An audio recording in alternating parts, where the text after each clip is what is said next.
Bom dia a todos. Estamos no domingo, mês de outubro de 2025. Eu sei que tem algumas pessoas que gostariam de ver uma forma resumida de escutar sobre a salvação de Deus. Então, para isso, eu trouxe uma mensagem necessária na palavra, né, do que é necessário. De repente, a pessoa pensa assim: mas eu não quero dar dinheiro para crente, não quero ir para um templo, não. Não, tudo bem, a mensagem de hoje vai ser sobre a salvação, né, sobre pilares, requisitos para que, numa situação padrão, né, numa situação da pessoa que permanece viva ainda por algum tempo, ela possa fazer o que foi ensinado pelo Senhor Jesus, né, e saber o que é necessário. De antemão, vou começar com Atos dos Apóstolos, capítulo 4, versículo 12. Não há salvação em nenhum outro, pois debaixo do céu não há nenhum outro nome dado aos homens pelo qual devemos ser salvos. Devamos ser salvos. Então, não há nenhum nome, não há salvação em nenhum outro, porque debaixo do céu não tem nenhum outro nome que não seja o Senhor Jesus Cristo, que foi dado aos homens, para os homens, né, em nome de Jesus, né, pedirem, né, o favor, a graça, que é o favor imerecido a Deus para poder ser salvos. Então, a salvação é mediante quem? Jesus Cristo. Em João capítulo 14, versículo 6, respondeu Jesus: eu sou o caminho, a verdade e a vida. Ninguém vem ao Pai a não ser por mim. Por quê? Porque o Pai dentro de Jesus, Jesus também dentro do Pai. Então Jesus explica, né? Porque ele é ligado ao Pai, né? Ele é também Deus, ele é Deus Filho. Então ele explicou que ele é o caminho onde devemos seguir, é o nosso alvo, Jesus. Ele é a própria verdade, em Jesus não há mentira, ele é a própria verdade, a verdade absoluta. E ele é a vida, a vida eterna, ele é a vida em abundância, ele é a vida que qualquer um de nós almeja, né, ter uma vida plena, uma vida em plenitude com ele na eternidade. Em João capítulo 3, versículos 14 a 22, em resposta, Jesus declarou: digo-lhe a verdade, ninguém pode ver o reino de Deus se não nascer de novo. Perguntou Nicodemos: como alguém pode nascer sendo velho? É claro que não pode entrar pela segunda vez no ventre da sua mãe e renascer.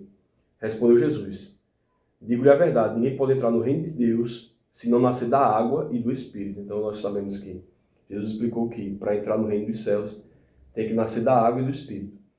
Então existe um batismo de águas? Existe. É um batismo que ele simboliza, né, a limpeza dos pecados, a purificação dos pecados por meio de Jesus. E o batismo do Espírito aqui é com E maiúsculo, o Espírito Santo, porque o Espírito Santo de Deus, quando nos habita, novas obras que vamos realizar, elas vão ser alicerçadas em Deus, vai ser o próprio Deus nos usando como instrumento para realizar tais obras aqui na Terra. Que tipo de obras? Deus, ele é perfeito.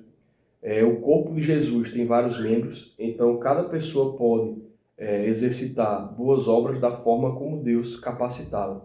Tá bom? Uns vão ser para ensino, outros vai ser por ser prestativo, outros vão ser porque vão ter aquela questão de empatia, de chorar com os que choram, de se alegrar com os que se alegram, de forma sincera, né? Porque o cristão ele vai buscar ser podado cada vez mais para fazer a vontade de Deus. Então, se Deus explica que ele é a verdade, então o cristão tem que ver na verdade. Se Deus explica que o cristão ele transborda de amor, ele compartilha do amor que Deus concedeu a ele com o próximo, ele também vai compartilhar desse amor. Então, o que nasce da carne é carne, mas o que nasce do Espírito é Espírito. Não se surpreenda pelo fato de eu ter dito, é necessário que vocês nasçam de novo. Então, Jesus explicou isso. O vento sopra onde quer, você o escuta, mas não pode dizer de onde vem nem para onde vai. Assim acontece com todos os nascidos do Espírito, os nascidos do Espírito Santo de Deus. Perguntou Nicodemos: como pode fazer isso? Como pode ser isso? Disse Jesus: você é mestre de Israel e não entende essas coisas? Asseguro-lhe que nós falamos do que conhecemos e testemunhamos do que vimos, mas mesmo assim vocês não aceitam o nosso testemunho. Eu lhes falei de coisas terrenas e vocês não creram. Como crerão se eu lhe falar de coisas celestiais? Ninguém jamais subiu ao céu, a não ser aquele que veio do céu, o Filho do Homem. Da mesma forma como Moisés levantou a serpente do deserto, assim também é necessário que o Filho do Homem seja levantado para que todo que nele crê tenha a vida eterna. Então, aqui foi antes da crucificação, houve o levantamento de uma serpente em um madeiro para que as pessoas que olhassem para aquela serpente de bronze elas não morressem naquele momento no deserto, quando estavam pecando contra o Senhor. Então, por meio da fé, elas olhavam, né, para aquele maldito na cruz, porque o que é pendurado em um madeiro é chamado maldito.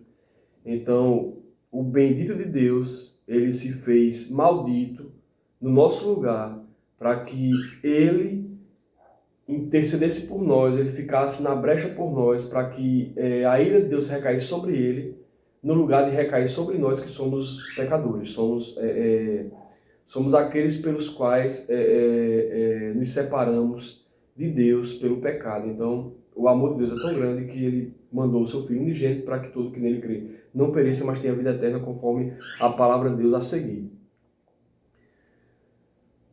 Porque Deus tanto amou o mundo que deu o seu Filho unigênito para que todo que nele crê não pereça, mas tenha a vida eterna. Pois Deus enviou o seu Filho ao mundo não para condenar o mundo, mas para que esse fosse salvo por meio dele. Quem nele crê não é condenado, mas quem não crê já está condenado por não crer no nome do Filho unigênito de Deus. Esse é o julgamento. A luz veio ao mundo, mas os homens amaram as trevas e não a luz, porque as suas obras eram más.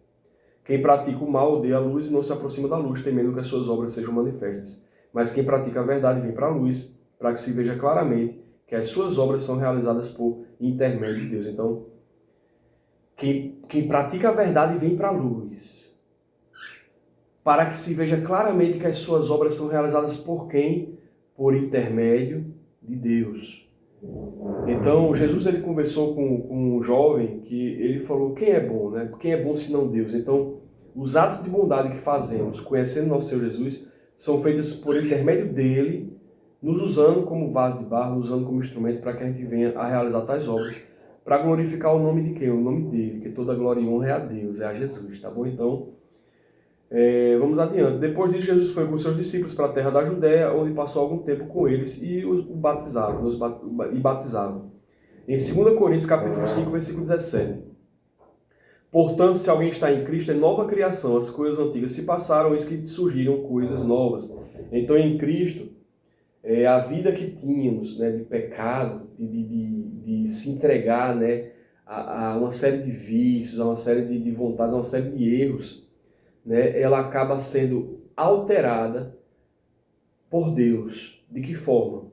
A pessoa se arrepende, Jesus habita aquela pessoa ela passa pelo simbolismo sim do batismo das águas, já com entendimento, né, que é pecadora. Né? Deus concede o Santo Espírito dele, que ele derrama, o Espírito Santo dele. A pessoa pode, não, mas isso é o batismo do Espírito Santo. Bem, então, em Atos dos Apóstolos, né, teve as palavras que Pedro estava proferindo, acabou que, sem precisar impor as mãos sobre ninguém, o Espírito Santo desceu e encheu aquelas pessoas do Espírito Santo de Deus. Como também tem imposição de mãos para que uma pessoa possa ficar cheia do Espírito Santo, né? Aquela pessoa ali que orou, impôs as mãos, ela estava consagrada, estava cheia de Deus e acabou, né, compartilhando disso com o próximo, porque é a palavra de Deus que diz isso, não sou eu. Se alguma teoria diz, não, mas isso não existe mais para hoje, não, tudo bem, mas eu vou falar o que está escrito na Bíblia. Tá bom? Então vamos adiante. Em Gálatas capítulo 6, versículo 15, de nada vale ser circuncidado ou não, o que importa é ser uma nova criação. Nova criação significa que eu vou... minha carne aqui vai mudar, alguma coisa vai mudar? Não, essa carne aqui ela permanece. Mas essa carne aqui, ou esse ser que está aqui, ele vai realizar obras por intermédio de Deus e vai buscar ser podado cada vez mais para agradar o Senhor. Aí a pessoa diz, não, mas eu quero só o básico, mesmo o mínimo para ser salvo. Então é o que eu estou lendo aqui na palavra de Deus, né? O que é necessário, né? De uma forma resumida, para que você venha buscar o Senhor também, e cada um possa buscar o Senhor para poder, né, receber da graça que é o favor merecido, né? Para poder estar com o Senhor Jesus por eternidade. Aí a pessoa diz, não, mas eu também não quero não, porque eu ouvi falar, você já falou de obras para a pessoa ter um tesouro nos céus, né? Um galardão nos céus. Mas eu também vi lá que, ou pelo menos eu estou ouvindo agora que 1 Coríntios capítulo 3 tem que as nossas obras serão provadas, mas ainda assim tem obras que não estão alicerçadas em Deus, mas ainda assim a pessoa escapa como escapa pelo fogo e ainda recebe a salvação. Se for possível, né, para eu não mudar tanto minha vida em relação ao meu dia a dia, por mais que eu entenda que se eu minto eu vou parar de mentir, ou vou ficar parando de mentir cada vez mais para que eu não venha a desagradar o Senhor, mas é o básico do básico. Então, tá lá em 1 Coríntios capítulo 3, alguns versículos ali do meio para o final. Tem também a mensagem ali para quem quiser ler, tá bom? Sobre as obras. Mas busquemos cada vez mais fazer as obras alicerçadas em Deus, alicerçadas em Jesus Cristo, que é para isso que fomos chamados, tá bom? Então, mas vamos adiante. Em João capítulo 6, versículos 53 a 57, Jesus lhes disse: Eu lhes digo a verdade, se vocês não comerem a carne do Filho do Homem e não beberem o seu sangue, não terão vida em si mesmos. Todo que come a minha carne e bebe meu sangue tem vida eterna, e eu ressuscitarei no último dia. Pois a minha carne é verdadeira comida e meu sangue é verdadeira bebida. Todo que come a minha carne e bebe meu sangue permanece em mim e eu nele. Da mesma forma como o Pai que vive me enviou e eu vivo por causa do Pai, assim aquele que se alimenta de mim viverá por minha causa. Então, comer a carne, beber o sangue de Jesus. Então, ter uma vida para Jesus. Isso aqui vai ser explicado sobre a Santa Ceia. Tem a mensagem das palavras do próprio Senhor Jesus, que também foram repetidas por Paulo. Então, as referências bíblicas são Lucas, capítulo 22, versículo 14 a 20, né, sugestão de leitura, como também 1 Coríntios, capítulo 11, versículos 23 a 32. Pois recebi do Senhor, que também lhes entreguei, que o Senhor Jesus, na noite em que foi traído, tomou o pão e, tendo dado graças, partiu e disse: Isso é meu corpo que é dado em favor de vocês, façam isso em memória de mim. Da mesma forma, depois da ceia, tomou o cálice e disse: Esse cálice é a nova aliança no meu sangue, façam isso sempre que o beberem, em memória de mim. Porque sempre que comerem desse pão e beberem desse cálice, vocês anunciam a morte do Senhor até que ele venha. Portanto, todo aquele que comeu o pão e bebeu o cálice do Senhor indignamente será culpado de pecar contra o corpo e o sangue do Senhor. Examine-se o homem a si mesmo, e então coma do pão e beba do cálice, pois quem come e bebe sem discernir o corpo do Senhor, come e bebe para a sua própria condenação. Por isso há entre vocês muitos fracos e doentes, e vários já dormiram, mas se nós nos examinássemos a nós mesmos, não receberíamos juízo. Quando, porém, somos julgados pelo Senhor, estamos sendo disciplinados para que não sejamos condenados com o mundo. Então a pessoa aceitou Jesus, aí foi para um templo, né, da nação local, conheceu um pouco mais da palavra para ser batizado nas águas. O pastor pode ter imposto as mãos e disse: olha, se for da vontade de Deus, que você já receba o Espírito Santo para você ter esse relacionamento com Deus, né? Então a pessoa fez uma oração de fé ali. Ou então a pessoa não tem um como ir para um templo, não tem um como fazer nada disso. Então, se de repente quiser conversar comigo no privado, numa mensagem ou mensagem pública mesmo, se porventura, quanto à Santa Ceia, tiver alguma dificuldade para algum lugar, a gente pode fazer de repente um culto online, alguma coisa online, para que a gente venha fazer, né? Ter esse momento de comunhão, lembrança ao Senhor, de memória a Deus, memória a Jesus, né? Em relação à Santa Ceia. Eu oriento, né, o material que deve ser colocado na sua mesa para que você venha também a ceiar, né, participar da Santa Ceia. E é isso. Aí alguém me diz: não, mas tem que ser presencial. Bem, teve a pandemia ali, muitas pessoas inclusive faleceram na pandemia que estavam participando de Santa Ceia de forma remota. Aí então, existe inconstância? Isso não é possível? É possível. Para quem tem fé, tudo é possível. Fé em quem? Fé em Jesus Cristo. Então, essa palavra é muito forte da Santa Ceia, e pode ser que alguém diga: não, eu não estou preparado para tomar Santa Ceia porque eu percebo que eu estou, né, o Espírito Santo está me capacitando, está me mostrando que eu estou em pecado grave aqui em relação a alguma coisa. Aí a pessoa vai, e no dia da Santa Ceia a pessoa se quebranta Senhor, eu não sou digno, eu sou um pecador, eu sou miserável, Senhor. Eu não consigo vencer esse pecado. Então, o Senhor Jesus, ele pode justificar o pecado daquela pessoa pode mudar tudo. E na próxima Santa Ceia, né, uma próxima ceia, aquela pessoa está em alegria, em júbilo de alegria, e Senhor, o Senhor me libertou, Senhor, eu consegui superar, ou Senhor, eu estou superando cada vez mais porque o Senhor é a minha força, na minha limitação, na minha fraqueza, o Senhor tem me fortalecido e me fortificado para que eu venha a cada vez mais superar esse pecado que eu tenho cometido. Né? Então, cada um, né, vai se autoexaminar, examinar a si mesmo, para saber, né, se está podendo participar ou não. Né? A gente sabe que Deus também disciplina, o próprio versículo fala que quando somos julgados pelo Senhor, estamos sendo disciplinados para que não sejamos condenados com o mundo. Então, alguns tropeços, alguns desvios que as pessoas cometem ali participando da Santa Ceia, muitas vezes o próprio Senhor Jesus, como a palavra de Deus diz, disciplina. Né? Aquela pessoa, aquela semana foi às vezes uma semana mais difícil, para que a pessoa lembre-se: são meus tropeços e meus desvios que o Senhor está me corrigindo para que eu não seja condenado com o mundo. Tá bom? Em Mateus capítulo 24, versículos 12 e 13, devido ao aumento da maldade, o amor de muitos esfriará, mas aquele que perseverar até o fim será salvo. Então, nós temos também que perseverar até o fim, sim. Mesmo diante de limitações, fraquezas, você vai perseverando, vai continuar com a sua fé em Jesus, né, para você poder receber do favor imerecido da graça, porque ninguém merece, né, mas Jesus pode conceder a salvação a cada um que o busca e que o aceita como único e suficiente Salvador. Em Marcos 13, versículo 13, todos odiarão vocês por minha causa, mas aquele que perseverar até o fim será salvo. Em 1 Coríntios capítulo 15, versículo 2, depois do versículo 34, por meio desse evangelho vocês são salvos, desde que se apeguem firmemente à palavra que lhes preguei, caso contrário vocês tenham crido em vão. Então, que palavra é essa? A palavra de Deus, a Bíblia. O versículo 34 diz, como justos recuperem o bom senso e parem de pecar, pois alguns há que não têm conhecimento de Deus, digo isso para a vergonha de vocês. Então, Paulo já estava falando para a igreja de Corinto, mas ele disse que mesmo na igreja de Corinto tinham pessoas ali que não tinham conhecimento de Deus, né, mesmo estando ali.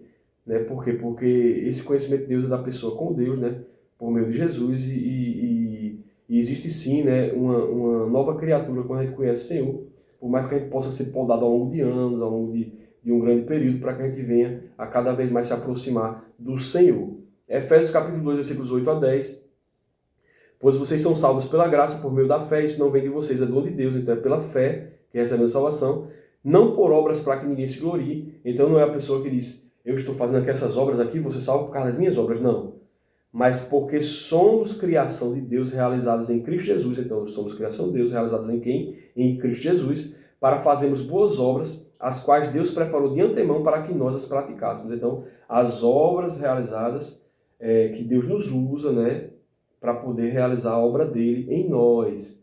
E isso nosso Senhor Jesus já falou lá em João capítulo 3, está ratificado aqui, ou seja, confirmado aqui mais uma vez, como também na palavra de Deus, né, em diversos outros textos, ele também vai estar disponível para qualquer pessoa. Então saibamos que tudo foi feito por Jesus, tudo foi feito, de Jesus, tudo é de Jesus, por Ele, dele e para Ele. Então, e tudo também é feito para Jesus. Então, busquemos cada vez mais agradar o nosso Senhor.